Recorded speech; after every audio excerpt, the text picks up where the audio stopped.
안녕하세요. 저희 영광교회 성도 여러분과 문중경 전도사님의 전도사역지 소학도 선교 여행 영상을 통하여 12사도의 기념교회 여행을 하면서 12사도에 대해서 살펴보도록 하겠습니다. 이 모형은 1886년 미국 남장로교 선교사인 헤론 목사가 소학도에 세운 12사도 기념 예배당을 만든 것입니다. 10km의 선교의 길을 따라 이 모형에는 12사도의 이름과 함께 그들의 대표적인 일화가 새겨져 있는데요. 12사도는 예수 그리스도의 12제자를 말합니다. 그럼 첫 번째 제자인 베드로의 집으로 출발해 보겠습니다. 사도인 베드로는 예수님께서 물 위로 걸어오시는 것을 보고 주님 나도 물 위를 걷게 해달라고 했던 제자입니다. 베드로는 성격이 급하고 다혈질이었지만 예수님의 사랑과 가르침을 통해 믿음이 강한 사람이 되었습니다. 그는 예수님의 부활을 목격했고 예수님의 복음을 전파하는 데 앞장섰습니다. 베드로는 로마 황제 네로에 의해 십자가에 거꾸로 매달려 처형당했습니다. 그는 예수님을 따르기 위해 자기의 목숨을 기꺼이 바친 헌신적인 제자였습니다. 두 번째, 안드레 사도를 향해 출발하겠습니다. 안드레는 베드로의 형제 베드로와 함께 어부로 일하던 중 예수님을 만났습니다. 안드레는 예수님의 가르침에 감동하여 예수님의 제자가 되었고 베드로를 예수님께 데려오기도 했습니다. 안드레는 예수님의 복음을 전파하기 위해 열심히 노력했습니다. 그는 소아시아와 흑해 연안 지역을 여행하며 복음을 전파했고 조지아에서 순교한 것으로 전해집니다. 안드레는 예수님을 따르기 위해 자신의 형제를 데려오는 용기와 예수님의 복음을 전하기 위해 헌신한 삶으로 우리에게 귀감이 되는 인물입니다. 그럼 세 번째,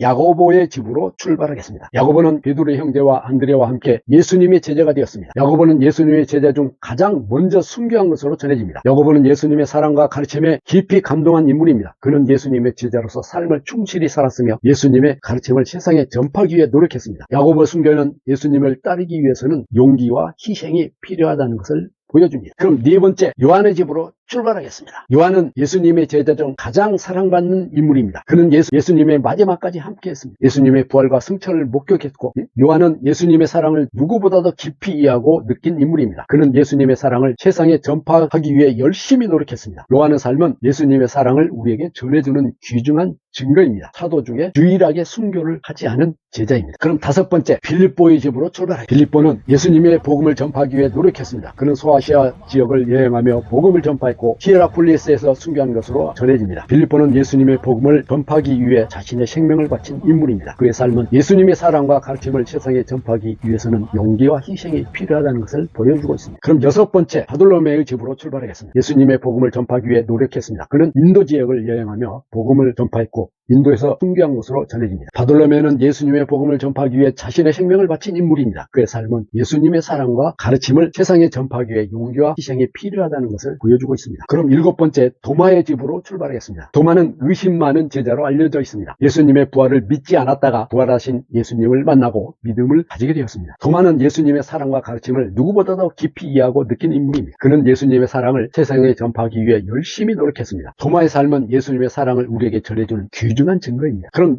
여덟 번째, 마태의 집으로 출발하겠습니다. 세리 출신으로 예수님의 제자가 된 후 복음을 기록했습니다. 그는 예수님의 말씀을 기록하여 후대에 전해주었습니다. 마태는 예수님의 사랑과 가르침을 세상에 전파하기 위해 열심히 노력한 인물입니다. 그의 삶은 예수님의 사랑과 가르침을 기억하고 전하기 위해 노력하는 우리에게 귀감이 됩니다. 그럼 아홉 번째, 야고보 알페오는 예수님의 제자 중 한 명으로 유대교 지도자들과 논쟁하다 돌에 맞아 순교한 것으로 전해집니다. 야고보 알페오는 예수님의 사랑과 가르침을 세상에 전파하기 위해 용기와 희생을 아끼지 않은 인물입니다. 그의 삶은 예수님의 사랑과 가르침을 세상에 전파하기 위해서는 용기와 희생이 필요하다는 것을 보여줍니다. 그럼 열 번째, 다데오의 집으로 출발하겠습니다. 다데오는 인도 지역을 여행하며 복음을 전파했는데요. 다데오는 예수님의 사랑과 가르침을 세상에 전파하기 위해 노력한 인물입니다. 그의 삶은 예수님의 사랑과 가르침을 세상에 전파하기 위해 노력하는 우리에게 귀감이 되고 있습니다. 11번째, 시몬의 집으로 출발합니다. 시몬은 열혈당원 출신으로 예수님의 제자가 된 후 예수님을 위해 칼을 휘둘렀다는 일화가 있습니다. 시몬은 예수님의 사랑과 가르침을 통해 새로운 사람이 된 인물입니다. 그는 예수님의 사랑과 가르침을 세상에 전파하기 위해 노력했습니다. 시몬의 삶은 예수님의 사랑과 가르침을 통해